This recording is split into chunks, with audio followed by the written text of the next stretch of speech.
Good morning class 10B and 10D। कुछ reasoning के questions हम आज डिस्कस करने जा रहे हैं। इन क्वेश्चंस को आपको कॉपी भी करना है, ज़रा इसको समझ लीजिएगा। इसमें जो फर्स्ट क्वेश्चन है कि heating elements are made of alloy such as nichrome. देखिए, जो हीटिंग एलिमेंट्स होते हैं, जैसे कि हीटर में जो फिलामेंट लगा रहता है, या फिर इलेक्ट्रिक प्रेस में जो फिलामेंट लगा होता है, वो सभी जो है एलॉय के बने होते हैं, नाइक्रोम के बने होते हैं, या एक और एलॉय है मैग्नेन के बने होते हैं। तो क्यों ये, इसके क्या रीजंस हैं? तो मैंने यहाँ 4 पॉइंट्स लिखे हुए हैं, इसको ज़रा समझिएगा कि जो एलॉय होते हैं बच्चों, उनका रेजिस्टेंस बहुत हाई होता है। ठीक है, जो जितने भी एलॉय होंगे उनका रेजिस्टेंस बहुत हाई होता है, इसलिए वो बहुत जल्दी इलेक्ट्रिकल एनर्जी को हीट एनर्जी में कन्वर्ट कर देता है। दूसरा पॉइंट है कि ये जल्दी ऑक्सीडाइज नहीं होता, दे डो नॉट बर्न और गेट ऑक्सीडाइज इन एयर।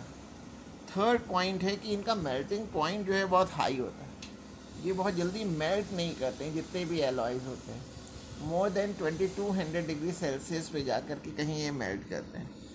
और हीट अप होने पे मेटल्स में एक्सपेंशन होता है, तो एलॉयज़ में एक्सपेंशन नहीं होता, या इतना एक्सपेंशन नहीं होता जिसको कि आप नोट कर पाए। तो 4 रीजंस हो गए। पहला रीज़न हो गया कि जो जितने भी एलॉय होते हैं उनका इलेक्ट्रिकल रेजिस्टेंस बहुत हाई होता है, जिससे वो इलेक्ट्रिकल एनर्जी को हीट एनर्जी में कन्वर्ट कर देता है। दूसरा है, ये एयर की प्रेजेंस में ऑक्सीडाइज नहीं होते। थर्ड पॉइंट है, इनका मेल्टिंग पॉइंट बहुत हाई होता है। और चौथा पॉइंट है, मेल्टिंग पॉइंट हाई होने की वजह से बहुत ज़्यादा ये एक्सपैंड नहीं होते हैं ऑन हीटिंग। ठीक है, अब सेकेंड क्वेश्चन है children, tungsten metal best fits for electric bulb. जितने इलेक्ट्रिक बल्ब हम लोग यूज़ करते हैं उसमें हम लोग टंगस्टन फिलामेंट का यूज़ करते हैं। ठीक है, टंगस्टन फिलामेंट का क्यों यूज़ किया करते हैं? देखिए, अगर हमें बल्ब में यूज़ करना है तो हमें कोई वायर ऐसा यूज़ करना चाहिए जिसका रेजिस्टेंस हाई हो, जिससे कि वो ज़्यादा से ज़्यादा इलेक्ट्रिकल एनर्जी को हीट एनर्जी में कन्वर्ट करे।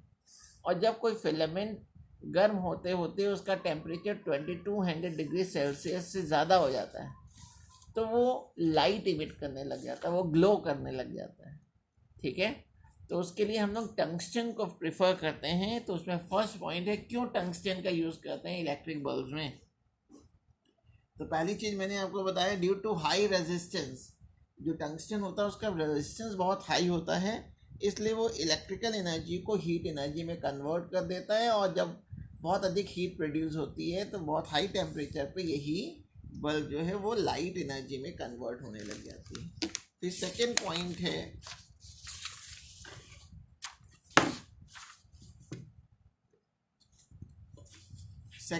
है, it has a very high melting point. Tungsten का मेल्टिंग पॉइंट सबसे अधिक होता है, 3380 डिग्री सेल्सियस होता है। ठीक है, और तीसरा point, it can be drawn into a very thin wire. अगर आप देखें तो बल्ब का जो फिलामेंट होता है बहुत ही डेलिकेट होता है, बहुत ही थिन होता है, क्योंकि टंगस्टन से हम लोग थिन वायर ड्रॉ कर सकते हैं। नेक्स्ट चिल्ड्रन रीजनिंग का क्वेश्चन है कि why fuse is use as a safety element in a circuit. Fuse को हम लोग क्यों एज ए सेफ्टी एलिमेंट की तरह यूज़ करते हैं? आजकल फ्यूज़ की जगह MCBs प्रीफर की जाती हैं, मिनिएचर सर्किट ब्रेकर। ठीक है, लेकिन बेसिक्स क्या है सभी का, MCBs का भी बेसिक्स क्या है वो फ्यूज़ से समझ में आ जाता है। तो पूछा है, ये क्वेश्चन है कि why fuse is use as a safety element in a circuit. Fuse को हम लोग सर्किट में एज ए सेफ्टी एलिमेंट क्यों यूज़ करते हैं? तो चिल्ड्रन, इसमें फर्स्ट पॉइंट है कि fuse prevents household circuit from catching fire. ठीक है, फ्यूज से हमें क्या होता है कि घर में आग लगने से, हाउस होल्ड सर्किट्स में आग लगने से बच जाती है। और जब कभी भी ओवरलोडिंग हो जाए, जैसे कि हम कभी ओवरलोडिंग से मतलब है कि अगर मैं घर में गीज़र यूज़ करने लग गया, हीटर यूज़ करने लग गया, AC यूज़ करने लग गया, तो जितनी नॉर्मल करंट होती है उससे ज़्यादा करंट हम ड्रॉ करते हैं, तो उसी को ओवरलोडिंग कहते हैं। तो ओवरलोडिंग के समय या शॉर्ट सर्किटिंग के समय कहीं हाउस होल्ड वायरिंग में आग ना पकड़ ले, इसके लिए हम लोग फ्यूज़ का यूज़ करते हैं। एक्चुअली फ्यूज़ क्या होता है, किसी भी सर्किट का सबसे वीक पॉइंट होता है, वीकेस्ट पॉइंट होता है सर्किट का। जैसे ही एक्स्ट्रा करंट वहाँ से पास होती है फ्यूज़ में से, तुरंत ये वहाँ से सर्किट ब्रेक हो जाती है और उसके फ्यूज़ के आगे जितनी भी डिवाइसेस लगी होती हैं वो सेफ रहती है। तो ये सेकेंड पॉइंट पे मैंने लिखा है, it is the weakest point in an electric circuit, ठीक है, which melts and breaks the electric circuit. जब ज़्यादा करंट आती है तो ये वहाँ से मेल्ट कर जाता है और सर्किट को, इलेक्ट्रिक सर्किट को ब्रेक कर देता है। When ever the current exceed the safe limit, जब करंट की वैल्यू अचानक कभी बढ़ जाती है तो उस केस में ये वहाँ से मेल्ट कर जाता है, फ्यूज़ वाले पॉइंट से मेल्ट कर जाता है और सर्किट को ब्रेक कर देता है और घर की जो डिवाइसेस होती हैं, कॉस्टली इलेक्ट्रिकल डिवाइसेस होती है, वो सेफ रहती है। अच्छा, फ्यूज़ वायर में ऐसी क्या कैरेक्टरिस्टिक्स है कि हम इसको यूज़ करते हैं? तो गिव 2 कैरेक्टरिस्टिक्स ऑफ फ्यूज़। पहली बात कि जो फ्यूज़ होता है उसका मेल्टिंग पॉइंट बहुत लो होता है।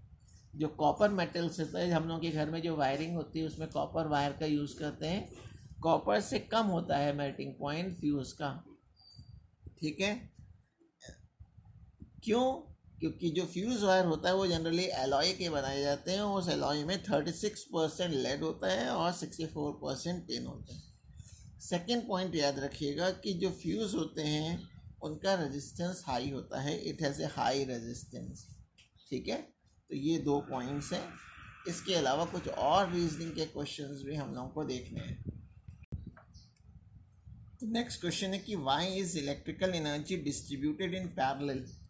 ये क्वेश्चन दूसरी तरह से भी आ जाता है कि हम लोगों की हाउस होल्ड वायरिंग पैरेलल में क्यों होती है, हम लोगों के घर में वायरिंग पैरेलल में क्यों होती है, पैरेलल कॉम्बिनेशन में क्यों होती है।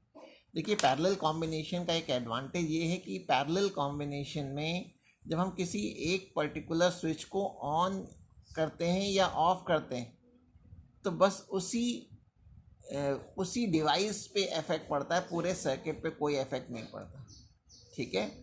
यानी अगर मैंने फ़ैन को ऑफ़ किया तो बस फ़ैन ही ऑफ होगा और उस रूम के और जो डिवाइसेस लगी हुई हैं और जो अप्लायंसेस लगे हुए हैं उस पर कोई इफेक्ट नहीं पड़ता है। तो पहला पॉइंट तो यही हो गया कि in parallel circuit each appliances can be operated by an independent switch, और किसी एक अप्लायंस के ख़राब होने पर पूरे सर्किट पे कोई इफेक्ट नहीं पड़ता, ठीक है। जबकि सीरीज़ में बिल्कुल उल्टा होता है। अगर सीरीज़ में हम कनेक्ट कर लें और किसी रूम का अगर एक भी स्विच ख़राब हो गया है तो उस रूम के कोई भी स्विचेस काम नहीं करेंगे सीरीज़ कॉम्बिनेशन में। लेकिन पैरेलल कॉम्बिनेशन में स्विचेस इंडिपेंडेंट होते हैं, जो स्विच ऑन करेंगे बस उसी स्विच का यूज़ होगा, उसी सर्किट का यूज़ होगा, उसी अप्लायंस का यूज़ होगा, बाकी का नहीं। सेकेंड पॉइंट है कि पैरेलल कॉम्बिनेशन में बच्चों सफिशिएंट करंट हमें मिल जाती है एट कांस्टेंट वोल्टेज। हमारे घर में 220 वोल्ट का स्टेडी वोल्टेज आता है और उस 220 वोल्ट पे घर में एसी भी चलता है, घर में बल्ब भी जलता है, दोनों को अलग अलग अमाउंट ऑफ करंट की ज़रूरत होती है, ठीक है। पैरेलल क्या एडवांटेज ये है कि रेजिस्टेंस कम करके वो करंट को ज़्यादा फ्लो करा देता है। पैरेलल कॉम्बिनेशन में रेजिस्टेंस सबसे कम होता है। यहाँ तक आप लोगों को करना है।